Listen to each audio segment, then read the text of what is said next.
answer the video be kwa wie no obehu say wo a wo client ni ma bi wo ho a wanye ni yie enu nti na ebia ama wo photos no anye fete say obi die a uhu ye no jibre na hwe video yi kusi awie na uhu mfonso de a eya wo ye say wo client mfonso de a eya wo ye ya femi Patrick and I'll be to my femi Psalmist me a photographer me a videographer and a content creator T Nidi kai so o sha ase Emma photographer pressure and I order home prepare to photographer so enya kra anuanom so o sha ase say o de home prepare Emma photographer near to photographer ni Nidi kai order home prepare ebe den ebe adwuma no enu nti se bia se wo se o ye retouch ebia correct one pa solid one 20 edema wa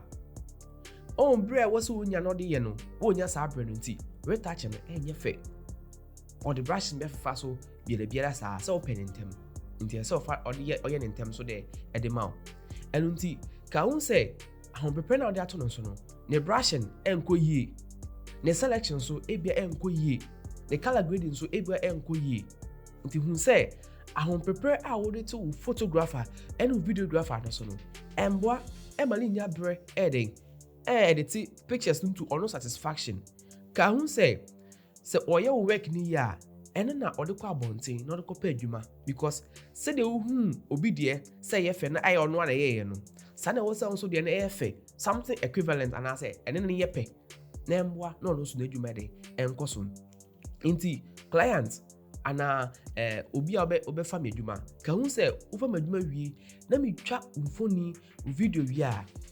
me mfa ho pepe ento me so na wo de ho pepe ento me so say photographer and videographer ka hu se unya the best out of me let us be a lead to the first point no and then say oh my wrong date data ABI year 20th no be catch am say date year 10 ka hu se bre a wa ma me sa wrong date yi me the work in the mouth 10th na oh about 2 weeks intervals work in posti wow work in meda ho sa work e koda ho yi sa ke wo me ho a o ma me the actual data na ka release no work in the mouth ebo a day or few hours today we say na aka bia sa time na e beda ho anya hwe no meeting that twist with image no ba bia anko e mesiesie no if you say mitiri mi pon say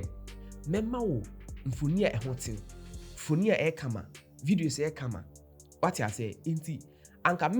menya bre na masiesie o video no won say o de ahon prepare beto no so o ma data ehun ehia na etoso miensa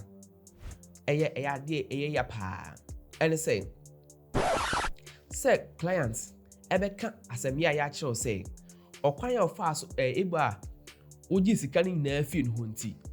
clients beka kire say macho sika nyina ma wo enu nti e wo se won so de o de work ema me esa so wotu me kan entre say automatically say me de ahon prepare on a little to the first second points no ahon prepare den ebe wo adwuma ba o ni nyina na say so wotu me ka e wo se me so nya bre eni adagie na me siesie mfoni no enu nti kana wotu me ni nyina no entre say automatically no e wo se me fa ahon prepare for adwuma fa ma oye na sana oye the best in film ho ka won say o makeup artist and o deco omunya bre deco enya bre na yeye makeup artist enya bre na yeye o seamstress ana o fashion designer onya bre ema o watade no akanye sa ebu watade nsta na kanye fe what I say ebu offering group catch say we wi na so no nwie ye identity na photographer videographer catch say ana onwie ya obuafu wan unipa bia ode adwuma ba osi we oche we n'adwuma nyefe wan